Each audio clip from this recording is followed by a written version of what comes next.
Compiladores e intérpretes por la profesora Máster Silvana de Calastra. Compiladores.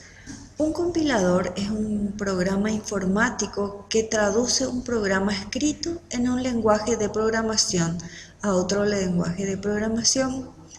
Usualmente el segundo lenguaje es lenguaje de máquina, pero también puede ser un código intermedio que es el bytecode o simplemente texto. Este proceso de traducción se conoce como compilación.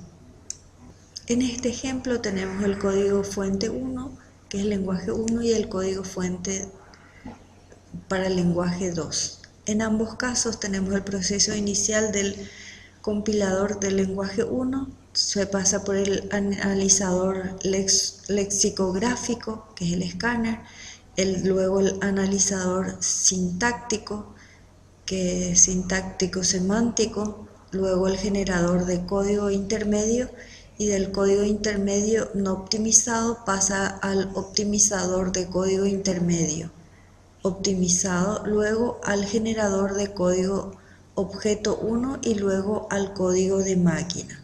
Partes de un compilador. La construcción de un compilador involucra la división del proceso en una serie de fases que variará con su complejidad. Generalmente estas fases se agrupan en dos tareas, que son el análisis del programa fuente y la síntesis del programa objeto. Hablaremos del análisis. Se trata de la comprobación de la corrección del programa fuente e incluye las fases correspondientes al análisis léxico, que consiste en la descomposición del programa fuente en componentes léxicos. Análisis sintáctico, agrupación de los componentes léxicos en frases gramaticales, y análisis semántico, comprobación de la validez semántica de las sentencias aceptadas en las fases de análisis sintáctico. Síntesis.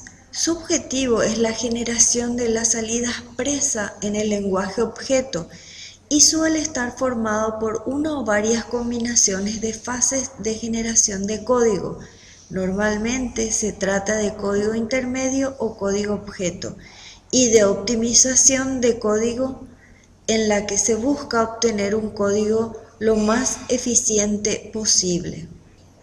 Alternativamente, las fases descritas para las tareas de análisis y síntesis se pueden agrupar en front-end y back-end. Front-end es la parte que analiza el código fuente, comprueba su validez, genera el árbol de derivación y rellena los valores de la tabla de símbolos. Esta parte suele ser independiente de la plataforma o sistema para el cual se vaya a compilar y está compuesta por las fases comprendidas entre el análisis léxico y la generación de código intermedio. Backend es la parte que genera el código máquina específico de una plataforma a partir de los resultados de la fase de análisis realizada por el frontend. Esta división permite que el mismo backend se utilice para generar el código máquina en varios lenguajes de programación distintos y que el mismo frontend que sirva para analizar el código fuente de un lenguaje de programación concreto sirva para generar código máquina en varias plataformas distintas. Suele incluir la generación y optimización del código dependiente de la máquina. El código que genera el backend normalmente no se puede ejecutar directamente, sino que necesita ser enlazado por un programa enlazador, que es el linker.